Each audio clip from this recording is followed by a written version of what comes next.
ஆண்டவராகிய இயேசு கிறிஸ்துவின் நாமத்திலே உங்களை வாழ்த்தி வரவேற்கிறோம். प्रभु यीशु मसीह के नाम से आप सबों को हम स्वागत करते हैं. ஒவ்வொரு ஞாயிற்றுக்கிழமையும் நாம் தேவனை ஆராதிப்பதற்கு வருவது அது ஒரு மிக அருமையான ஒரு காரியம். आज शब्द का दिन में है, हम प्रभु का आराधना करने के लिए आए हैं. ये सौभाग्यता की बात है. கடந்த 2 ஆண்டுகளில் अनेक நாட்கள் நம்ம ஆலயத்துக்கு செல்ல முடியாத சூழ்நிலையில் நாம் கடந்து சென்றோம். बीते 2 साल हम लोग में से कई लोग आराधना में भाग नहीं ले पाते हैं. தேவன் நம்மோடு இருக்கிறார் என்பதற்கு ஒரு அருமையான காரணம் நாம் அனைவரும் இங்கே வந்திருப்பது.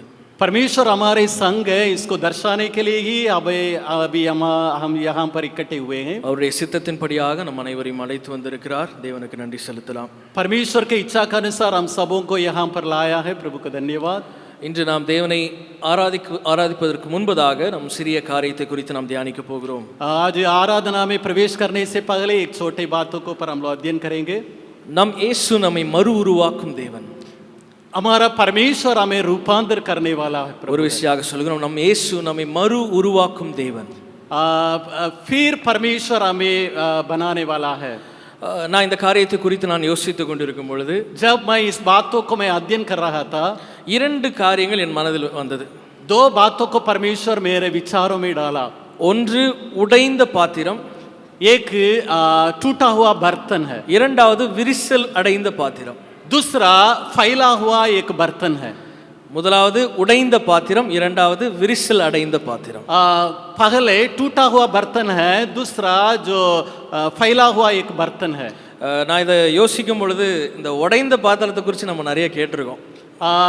टूटा हुआ बर्तन के बारे में हम लोग बहुत बातों को सुने हैं. உடைந்த பாத்திரத்தை ஆண்டவர் திரும்ப வணைவார், எல்லாத்தையும் நம்ம கேட்டிருக்கிறோம். टूटा हुआ बर्तन को फिर बनाते हैं. ஆனால் விரிசல் அடைந்த பாத்திரம் என்பது என்ன?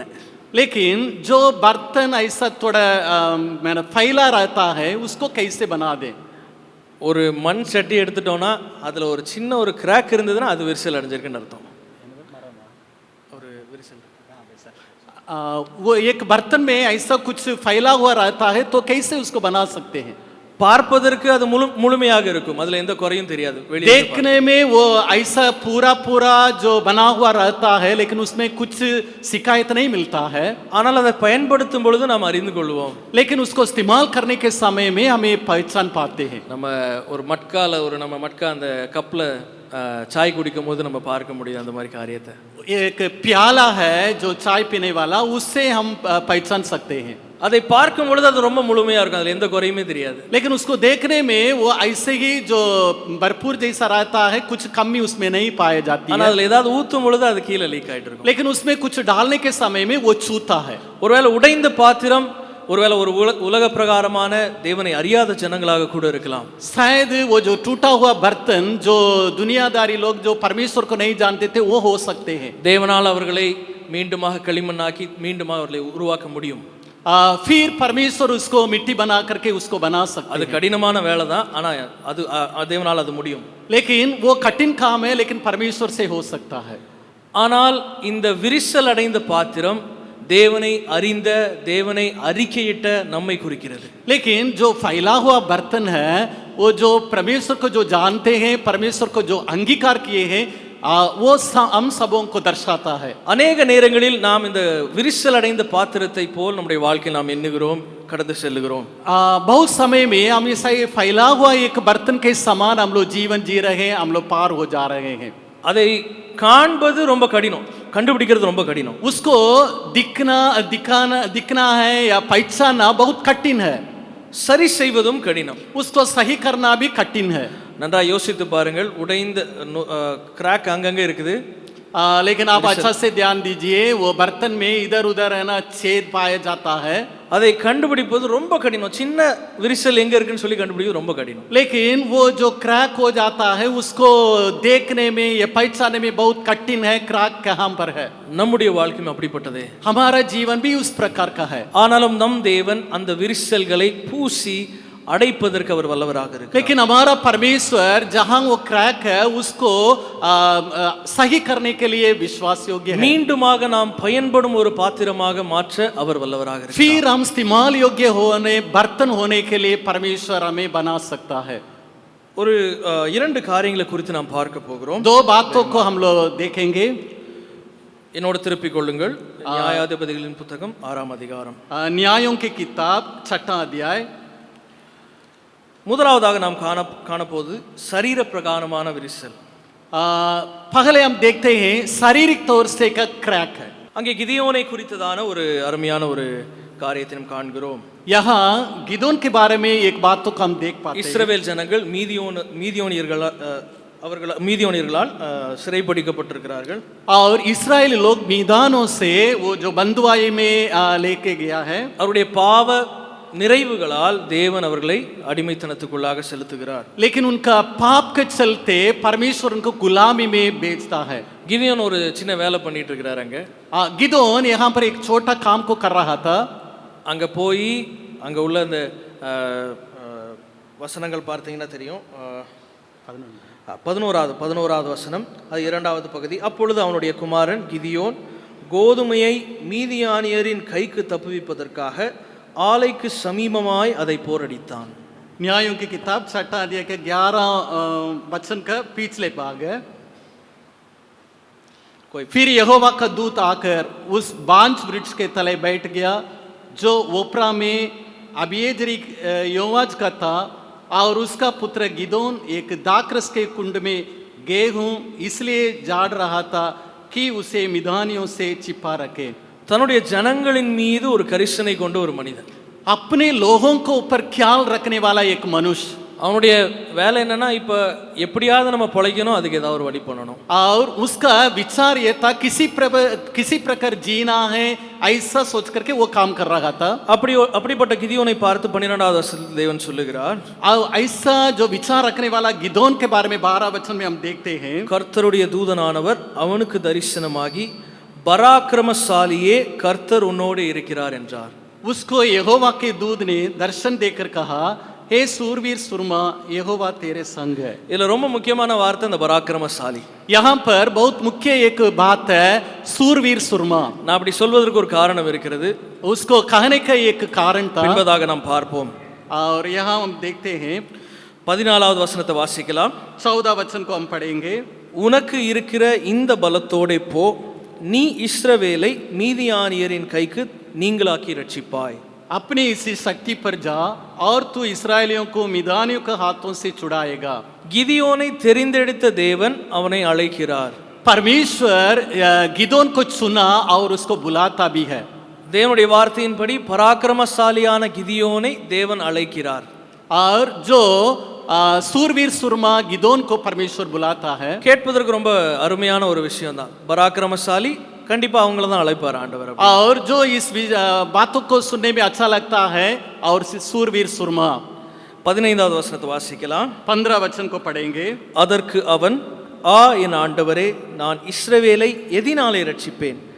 இதோ மனாசேயில் என் குடும்பம் மிகவும் எளியது, என் தகப்பன் வீட்டில் நான் எல்லாரிலும் சிறியவன். उसने कहा, हे मेरे प्रभु, बिंदी सुन, मैं इस्राएल को क्यों कर छुड़ाऊं? देख मेरा कुल मनसे में सबसे कंगाल है, फिर मैं अपने पिता के घराने में सबसे छोटा हूँ. ஒரு இங்கிலீஷ் வெர்ஷன், ஆங்கில வெர்ஷன்ல இப்படியாக எழுதப்பட்டிருக்கிறது.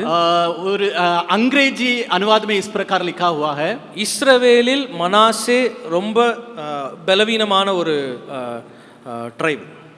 इस्राएल में मनासे बहुत कमजोर पाए जाने वाला एक गोत्र है. என் குடும்பத்தில் நான் ரொம்ப பலவீனமான ஒரு மனிதன். मेरे परिवार में मैं बहुत कमजोर हूँ. முக்கியமான வார்த்தை பலவீனம். और यहाँ पर मुख्य शब्द है कमजोर. நாம் பார்க்கிறோம் பலவீனம் மற்றும் நான் சிறியவன். जो यहाँ पर हम देखते हैं मैं कमजोर हूँ और छोटा हूँ. இப்பொழுது யோசித்து பாருங்கள். 12வது 14வது வசனத்தில் நாம் பார்ப்பதை தேவன் அழைக்கிறார் பராக்கிரமசாலியே என்று சொல்லி. और यहाँ पर 12 और 14 वचन में आप देखेंगे, और जो सूरवीर सुरमा कह करके उसको बुलाता है. 14வது வசனத்தில் நீ இஸ்ரவேலை மீதியானியரின் கைக்கு நீங்களாக்கி தப்புவிப்பாய். यहाँ पर 14 वचन में, और तू इस्राएलियों को मिदानी के हाथों से छुड़ाएगा. கிதியோனின் எண்ணம் என்ன? गिदोन का विचार क्या था? நான் பலவீனம், मैं कमजोर हूँ, நான் சிறியவன், मैं छोटा हूँ. ரொம்ப அருமையான காரியம். அது உண்மையாக கூட இருக்கலாம்.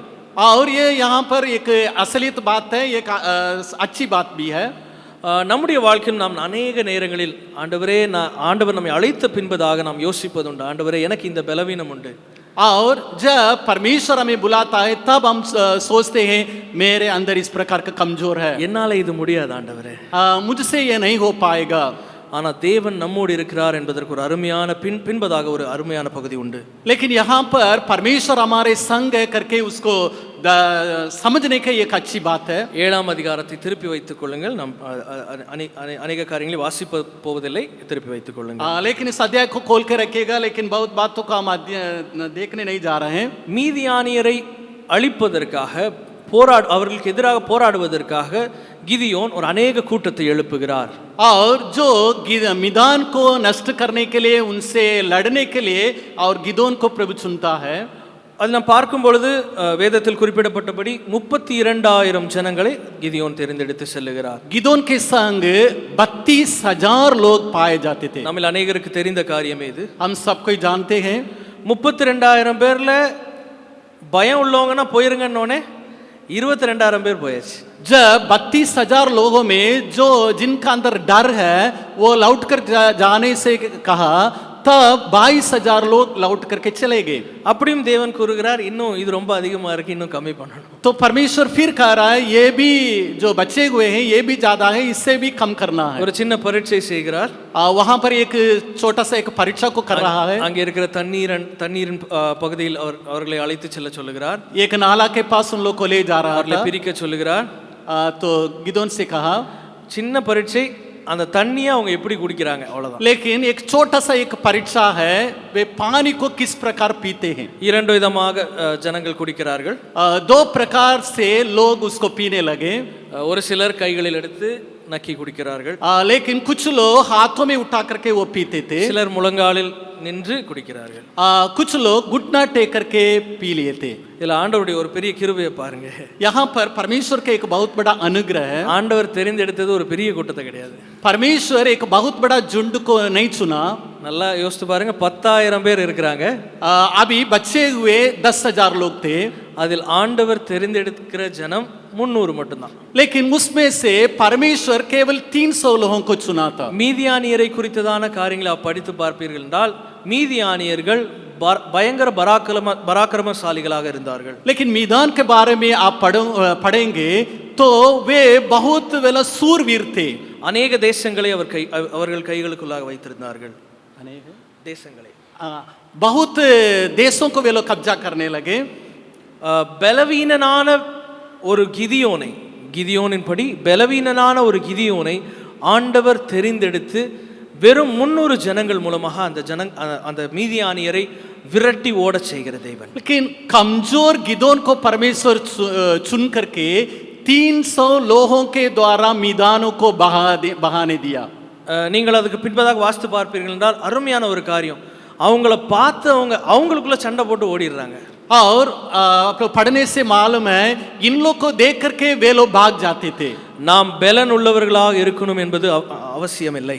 हम बलवान होने की आवश्यकता नहीं है। நாம் பெரியவர்களாக இருக்க வேண்டும் என்பது அவசியமே இல்லை. हम बड़े हैं, बड़े होने का भी आवश्यकता नहीं है। நாம் பலவீனனாகவே இருக்க வேண்டும். हम कमजोर ही रहना है, சிறியவராகவே இருக்க வேண்டும், छोटा ही रहना है। தேவன் நம்மோடு இருக்கும் பொழுது பலவீனனை பலவானாய் மாற்றும் தேவன். जब परमेश्वर हमारे संग रहेगा तो कमजोर को भी बलवान बनाने वाले। Hallelujah, hallelujah, hallelujah, hallelujah. अनेक நேரங்களில் ஊழிய காரியங்களில் நாம் யோசிப்பதுண்டு. बहुत बात समय में हम नई बातों को सोचते हैं। ஆண்டவரே என்னால இதை செய்ய முடியாது, எனக்கு இது ரொம்ப கஷ்டம் ஆண்டவரே. प्रभु हमसे ये नहीं हो पाते हैं, ये बहुत कष्ट बात है। நம்மை அழைத்த தேவன் உண்மையுள்ளவர் என்றால் அதை செய்ய பலனையும் அவரே தருகிறார். लेकिन हमारा बुलाने वाला सच्चा है तो इसको करने का सामर्थ्य भी वो देते हैं। Hallelujah, hallelujah. இரண்டாவது ஒரு காரியத்தை பார்க்க போகிறோம். दूसरा एक बात तो हम देखेंगे, ஆவிக்குரிய விரிசல். आत्मिक एक क्रैक है। இதில் அநேக நபர்களை நாம் வேதத்தில் பார்க்க முடியும். यहाँ पर बाइबल में हम कई लोगों को देख सकते हैं। ஒரு குறிப்பிட்ட நபரை குறித்து பார்க்க போகிறோம். இது நம்ம அனைவருக்கும் தெரிந்த ஒரு விஷயமே. हम सबको ही जानते हैं, उस व्यक्ति के बारे में हम सोचेंगे। எங்களோட திருப்பிக் கொள்ளுங்கள் மத்தேயு 16ஆம் அதிகாரம். मत्ती 16 अध्याय। இதில் உள்ள காரியங்கள் அனைத்தும் நாம் அறிந்த காரியங்களே. ये सारे बातों को हम जानते हैं. தேவன் பேதுருவை குறித்து நாம் இங்கே காண்கிறோம். यहाँ पत्रस के बारे में हम देखते हैं. சீஷர்களோடு இயேசு கிறிஸ்து பேசிக் கொண்டிருக்கிறார். अपने चेलों के साथ यीशु बातें कर रहे थे. அங்கே சில சம்பவங்கள் நடைபெறுகிறது. यहाँ पर कुछ संभव हो रहा है. பேதுரு இயேசுவுக்கு ரொம்ப பிரியமான ஒரு சீஷன். यीशु का एक प्यारा चेला था पत्रस. நம்ம வேதத்தை திருப்பி பார்க்கும் பொழுது ஒருவேளை மற்ற சீஷர்களை குறிப்பிட்டதை காட்டிலும் பேதுருவை பற்றிய குறிப்பீடுகள் அதிகம் உண்டு. लेकिन और बाकी चेलों से अधिक पत्रस के बारे में यहाँ पर बाइबल में लिखा हुआ है. ஒரு பிரைமரி ரெஸ்பான்சிபிலிட்டி, ஒரு முக்கியத்துவமான ஒரு பொறுப்பை பேதுருக்கு ஆண்டவர் கொடுத்திருந்தார். लेकिन पत्रस के हाथों में एक मुख्य एक जिम्मेदारी को प्रभु यीशु ने दिया. பேதுருவை தெரிந்தெடுத்ததும் ஒரு ஆழமான ஒரு விஷயம். उसको चुना हुआ है, वो भी एक गहरा एक सच्चाई है. மற்றவர்களை குறித்து தெரிந்தெடுத்தல் அவ்வளோ பெரியதாக இருக்காதுங்க. लेकिन औरों का चुनाव के बारे में इतना महत्वपूर्ण नहीं है. ஆனால் பேதுருவை தெரிந்தெடுத்தது ரொம்ப முக்கியமாக ஒரு விஷயமாக வேதத்தில் எழுதப்பட்டிருக்கு. लेकिन पत्रस का चुनाव एक बहुमूल्य बात है, एक बड़ी बात है करके बाइबल में लिखा हुआ है. அதற்கு காரணம் என்ன? उसका उदाहरण क्या है? பேதுருவின் மீது ஆண்டவர் வைத்திருந்த அவருடைய திட்டம். पत्रस के ऊपर परमेश्वर का एक योजना है. படிக்கலாம். 18வது வசனம், 16ஆம் அதிகாரம் 18வது வசனம். 16 अध्याय का 12वां वचन को पढ़ेंगे. நான் உனக்கு சொல்லுகிறேன், நீ பேதுருவாய் இருக்கிறாய், இந்த கல்லின் மேல் என் சபையை கட்டுவேன், பாதாளத்தின் வாசல்கள் அதை மேற்கொள்வதில்லை. 18 वचन है. 18 वचन 18 पढ़ेंगे. और मैं भी तुझसे कहता हूँ कि तू पत्रस है, और मैं इस पत्थर पर अपनी कलीसिया बनाऊंगा, और अधोलोक के फाटक उस पर प्रबल ना होंगे. எந்த கல்லின் மேல் என் சபையை கட்டுவேன்? किस पत्थर पर यीशु अपने कलीसिया को बनाएगा? பேதுரு என்கிற கல்லின் மேல் என் சபையை கட்டுவேன். पत्रस नाम पत्थर के ऊपर मेरे कलीसिया को बनाऊंगा. தேவன் ரொம்ப அழகாக அவருடைய அழைப்பை முன்குறிக்கிறார். यीशु बहुत अच्छा से उनका बुलाहट के बारे में बताते हैं. இதற்கு பின்பதாக நாம் அறிந்த காரியம், ஆண்டவரை சிலுவையில் அறைவதற்காக அவர்கள் சிறைப்படுத்தி செல்லுகிறார்கள். इसके बाद हम लोग देखते हैं यीशु को क्रूस पर चढ़ाने के लिए ले जा रहे थे. அப்பொழுது நாம் அறிந்த காரியம், பேதுரு அவரை 3 தரம் அவரை மறுதலிக்கிறார். तब पत्रस ने यीशु को 3 बार इनकार किया. எந்த மனுஷன் மறுதலிக்கிறதுங்க? कौन सा व्यक्ति उसको इनकार किया? யார ஆண்டவர் இந்த கல்லின் மீது சபையை கட்டுவேன்னு சொன்னாரோ அந்த நபர் மறுதலிக்கிறார். जो व्यक्ति को बारे में यीशु ने कहा इस पत्थर पर मैं कलीसियाओं को बनाऊंगा, उस व्यक्ति ने यीशु को इनकार किया. சிலுவையின் மரணத்திற்கு பின்பு தேவன் உயிர்த்தெழுந்த பிறகு நடக்கிற ஒரு காரியத்தையும் நாம் அறிந்திருக்கிறோம். ये क्रूस का मृत्यु के बाद जो जी उठने के बाद की बातें हैं. அவர் உயிர்த்தெழுந்த பின்பதாக சீஷர்களை பேதுரு அழைத்து கொண்டு மீன் பிடிக்க செல்லுகிறார். जो यीशु जी उठने के बाद पत्रस बाकी चेलों को लेकर के मछली पकड़ने के लिए जा रहा था. யார் அந்த பேதுரு? कौन उस व्यक्ति पत्रस? இந்த கல்லின் மேல் என் சபையை கட்டுவேன் என்று சொல்லப்பட்ட பேதுரு. या ऐसा व्यक्ति है, इस पत्थर पर मेरे कलीसियाओं को बनाऊंगा. ஆனாலும் தேவன் பேதுருவை பின் தொடர்ந்து செல்லுகிறார். लेकिन यीशु और पत्रस के पीछे पीछे कर रहा था. தேவனுடைய அழைப்பு ஒரு முறை மாத்திரம் நம்மை நிறுத்திவிட முடியாது. यीशु का बुलाहट केवल एक ही बार में वो रुकता नहीं है. நம்மை பின் தொடர்ந்து வரும் தேவன் அவர். हमें पीछा करने वाला प्रभु है. அதற்கு பின்பதாக நாம் அறிந்திருக்கிற ஒரு காரியம், 3 முறை அவர்கிட்ட பேதுருவை பார்த்து ஆண்டவர் கேட்கிறார், நீ என்னை நேசிக்கிறாயா? तब उसके बाद हम देखते हैं 3 बार यीशु ने पत्रस से पूछा, क्या तू मुझसे प्रेम करते हो? 3 முறை மறுதலித்த மனிதனை பார்த்து தேவன் கேட்பது, நீ என்னை நேசிக்கிறாயா என்று 3 முறை. 3 बार यीशु को इनकार किया उस व्यक्ति से यीशु ने 3 बार पूछ रहा था, तू मुझसे प्यार करते हो? தேவனுடைய அன்பு அப்படிப்பட்டதே. और परमेश्वर का प्रेम इस प्रकार का அவருடைய அழைப்பு அப்படிப்பட்டதே. वो बुलाने वाला प्रभु है. நம்மள அழைச்சிட்டதனால அவர் அப்படியே விட்டுட்டு போறது கிடையாது. हमें बुलाकर ऐसे ही छोड़ने वाला प्रभु नहीं है. நம்மை பின் தொடர்ந்து வரும் தேவன் அவர். हमें पीछा करने वाला प्रभु है. நாம் அறிந்திருக்கிற காரியம், ஆதி திருச்சபை உருவாவதற்கு ஒரு முக்கிய பங்காக இருந்தது பேதுரு. और पहला शताब्दी का कलीसिया और निर्माण होने का पहला कारण था पत्रस. தேவனுடைய அழைப்பு அது எந்த விதத்திலையும் மாற்றப்பட முடியாததுங்க. और परमेश्वर का बुलाहट को किसी तरह वो उसमें बदलाव नहीं हो सकता है। இந்த நேரத்தில் நாம் யோசித்து பார்க்க போகிறோம்.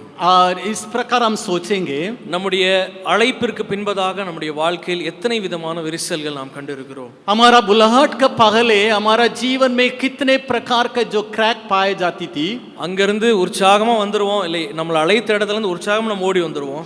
जब प्रभु यीशु ने हमें बुलाया है तो हम बहुत अत्यंत खुशी के साथ हम दौड़ कर आए हैं। ஒருவேளை கிதியோனை போல சரீர பிரகாரமான ஒரு விரிசலை கொண்டிருக்கலாம்.